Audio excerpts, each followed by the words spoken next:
እንኳን ድንግል ማርያም የኔ አይን የእናንተም አይን ማለት ነው እንዳይከፋችሁ ሳይሰበር ሰውን ከነግሩ ማስገባት ይችላል። ላንግባባ እንችላለን። ምክንያቱም ገባው እንዴ እንዳይል ሰው ማለት ነው። ያማ ሰውየውን ስናየው ከራስ ጸጉሩ እስከ እግር ጥፍሩ ትልልቁ ፎቅ ሁሉ አይናችን ውስጥ ቁጭ ብሎ ይታያል። እዚህ ጋር ብናየው አሁን ማለት ነው ይሄው እዚያና እዚህ አለን አሁን ማለት ነው። ይሄው አለን ማለት ነው። ቦታ ሳለቅ አይን ውስጥ አለው። ደግሞ ከአይን ውስጥ ሳልወጣ ደግሞ ቦታ ላይ ያለው ማለት ነው። ቦታ ከአብ አንድነት ሳይለይ በድንግል ማርያም ማይጸን አለ። ድንግልናዋን ሳይሽር ተጸነሰ። በድንግል ማርያም ማይጸን ሳለ ደግሞ ከአብ አንድነት አልተለየም። አምላክም ሰውም ነው ስንል እሱን ነው የሚያስረዳው።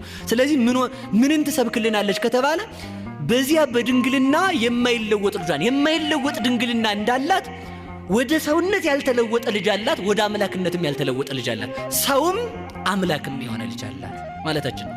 ከዛ ሊቃውንቱ ምን ይላሉ?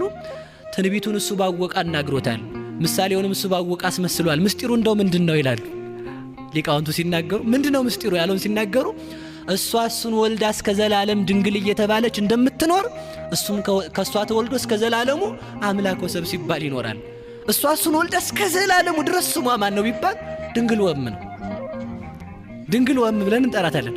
ክርስቶስ ደግሞ እስከ ዘላለም ስሙ ማን ነው ቢባል አምላክ ወሰብ ነው። ፍጹም አምላክ ፍጹም ሰው ነው። በዚህ ይታወቃል። ከዚያ ተመልከቱ እንደውም አሉ ሊቃውንቱ ልደት ቀዳማዊ ታውቀ በዳህራዊ ልደት ነው የሚሉት። ቀዳማዊ ልደቱ የታወቀ በዳህራዊ ልደቱ ነው። ለምን ሲባል ከድንግል ማርያም ያላባት መወለዱ ከአብ ያለ እናት መወለዱን ያስረዳለታል። የብቻ እናት ያለችው እሱ፣ የብቻ አባት ያለው እሱ፣ የብቻ ልጅ ያላት ድንግል ማርያም፣ የብቻ ልጅ ያለው እግዚአብሔር አብ ነው በማለት ሊቃውንት ድንግል ማርያም የእግዚአብሔር ወልድ ምልክት ናት ብለው በዚህ ይናገራሉ። ሶስተኛ ድንግል ማርያም ነው የእግዚአብሔር መንፈስ ቅዱስ ምልክት ናት። የእግዚአብሔር መንፈስ ቅዱስ ምልክት ናት። ምን ማለት ነው? ጌታችን መድኃኒታችን ኢየሱስ ክርስቶስ ለኒቆዲሞስ ሲነግረው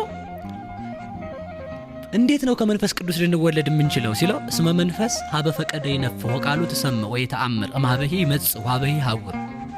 መንፈስ ነፋስ ከወዴትም እንደመጣ አታውቅም፣ ወዴትም እንደሚሄድ አታውቅም። ከየት እንደመጣም አታውቅም፣ ወዴት እንደሚሄድም አታውቅም።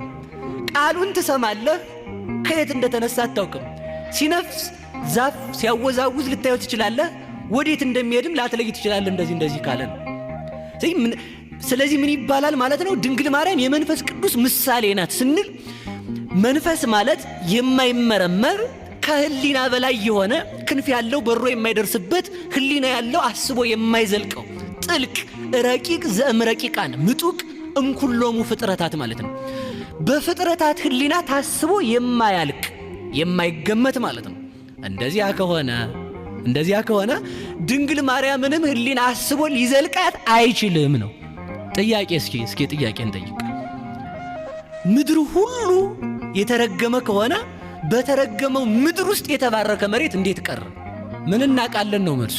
እኛ ምን እናቃለን? በቃ መልሱ እሱ ነው።